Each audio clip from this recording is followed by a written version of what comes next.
Hello everybody out there on YouTube, welcome back to another episode of Prehistoric Companions. It's been about two and a half weeks since I've posted my last video, $5,000 reptile collection. I know that was one of my New Year's resolutions, was to post more regularly, be more consistent, bring higher quality videos, and I'm still working on that, but boy, I just have a hard time finding like that consistency in life. I am all over the place.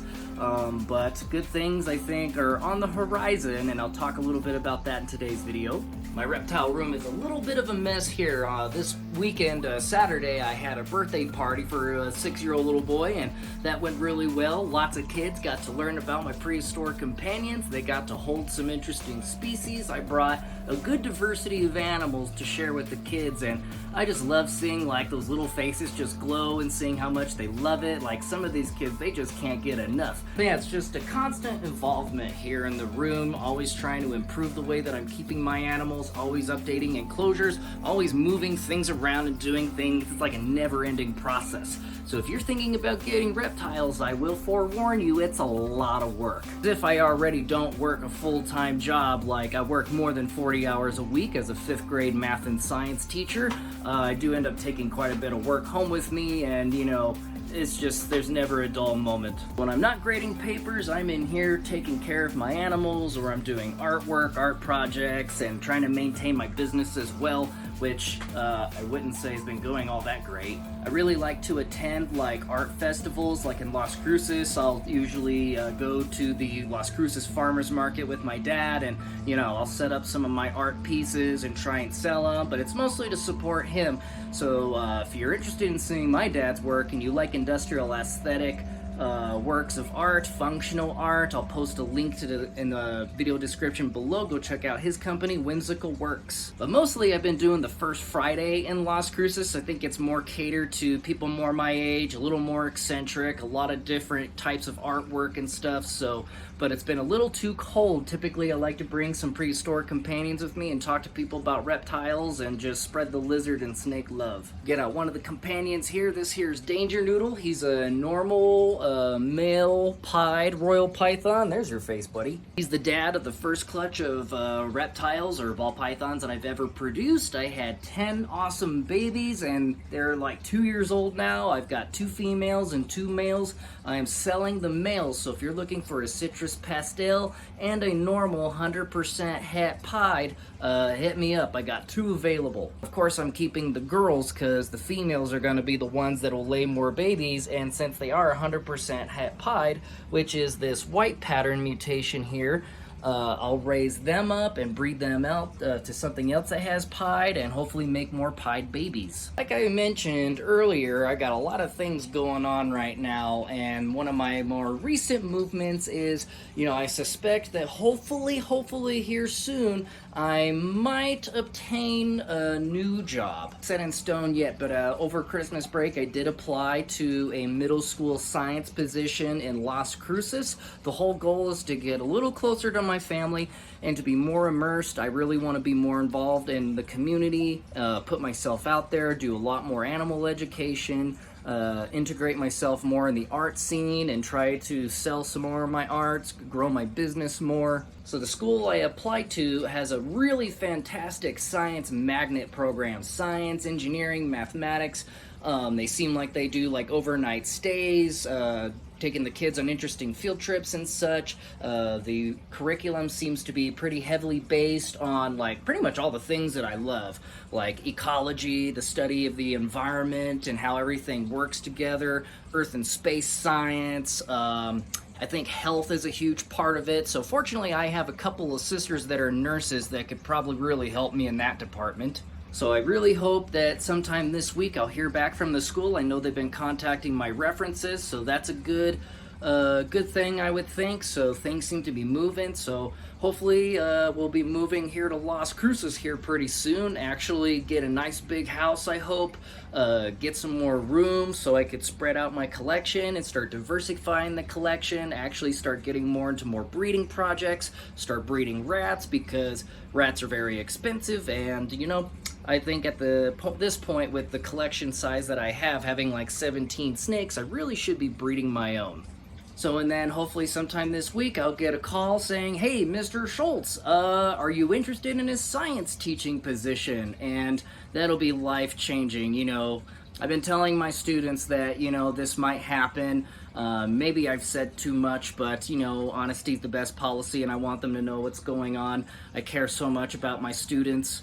I have a lot of really fantastic kids that I work with throughout my work week, and I just thought they, deserve to know that, hey, I applied for this job, and even though I really like my job teaching 5th grade math and science, I've been doing this for almost 3 years now, that, sometimes in life opportunities present themselves, and if there's something that you feel like you really want to go do, that, life's too short not to try to take advantage of those opportunities. If you think it's something that's going to improve your overall quality of life, or just something that you really want to do, you owe it to yourself to at least try, So that's what I'm doing. So in the next video, I'll hopefully have an answer, and I'll let you guys know exactly what's going on, and try to update you guys throughout the whole moving process to finding a decent house, good piece of property, hopefully somewhere really close, maybe within walking distance of the school. This guy is nuts.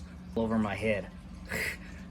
Another really cool thing during the interview, like typically in an interview, one of the last questions is they ask you, oh, well, do you have any questions for us? And of course I had to ask, well, can I have my animals in the room? And that's one of the cool things, is that they encourage, since, the curriculum does talk a lot about ecology and the environment, they encourage having animals in the room. And that's something that I think is really important to me, because in the last 2 years, I've been able to bring my animals to the classroom, and just seeing how much it improved the kids, and getting hands-on experience. I really feel like working with reptiles and kids, teaching them about them, the kids really end up developing, I think, empathy and respect, because you have to do things a little more different with these. They're not like puppies and cats that just love being cuddled and pet and all that stuff, So learning how to approach these animals and having a positive relationship with them, I think, has been really transforming for my students. So yeah, just in a nutshell, kind of just like I said, been very busy, trying to do birthday parties, always trying to stay busy, lots of organizing, always improving animal enclosures. I'm almost done with Looney's new enclosure. That's my high-weight Puebla milk snake. I've got my thermostat, my heat pad. I got a large 40-gallon size heat pad under the warm hide here. Got the probe situated through a PVC pipe that leads down to the bottom floor below, and then I use some like aluminum tape to tape it down so that ain't going nowhere. Yeah, I really like this brand, this BN Link. This is what I use for all of my reptile enclosures. I haven't ever had any issues, so Amazon, highly recommend this thermostat particularly. Yeah, then we got some pothos in here. I got one life plant there, one life plant there. Really all that I have left to do is finish building a tree that I used my own clay made out of drywall compound, Elmer's glue, cheap paper that tears apart easy, and water. It's kind of what I have going on right here, just some cheap like tissue paper, and it spreads apart real easy, and all the fibers in there will act like fiberglass where they'll weave and mesh together. And when you mix this, drain all the water, mix it with drywall compound and Elmer's glue, and when it dries, it's like rock hard. You can paint it and then seal it. So here's the tree that I built out of, like I said, my clay. The inside is all foam and a wire armature, some metal wire that I used to make these protruding branches, so that's real strong. Looney shall be able to slither all over that without hopefully breaking the branches, but now I'm just going to drill little holes here and there and adhere some more like fake plant leaves to give it more of a natural look. But yeah, I kind of like how it takes up some of the positive and negative space here in the enclosure, and I should still be able to access Looney if I ever need to get her out of here quite easily, I would think. And then I just incorporated some little touches, like these little branches in here. Looks like roots kind of protruding from the earth, kind of protruding downward here. I do need to get a different size filter. This one's just a little too tiny, and it doesn't create kind of like the waterfall effect that I was kind of really going for. So I got to get a different filter for that, but pretty much, hey, this is it. Next step is to incorporate some isopods. I think I'll throw some Oreo crumble isopods on here, and springtails that'll help, keep the plants healthy. They'll break down snake shed or animal poopies, just nature's cleanup crew. They'll keep everything looking pretty nice and clean. And then it just adds another element. It's cool to see the snakes slithering around in the enclosure, but also seeing all the little isopods and other critters crawling all around in here be pretty cool to see too. I have a thick substrate layer here with Eco Earth, cocoa blocks, sphagnum moss. My milk snake who's going to be going in here, she is a burrowing species, so I've got probably like 3 to 4 inches thick of substrate down here and in the cave section back here, so it's going to be nice and warm back there, but she'll be able to burrow and dig and hide pretty well. Here I have kind of like a cave structure. I've really shoved some sphagnum moss back in there, so kind of keep it a little more moist in there, her humid hide.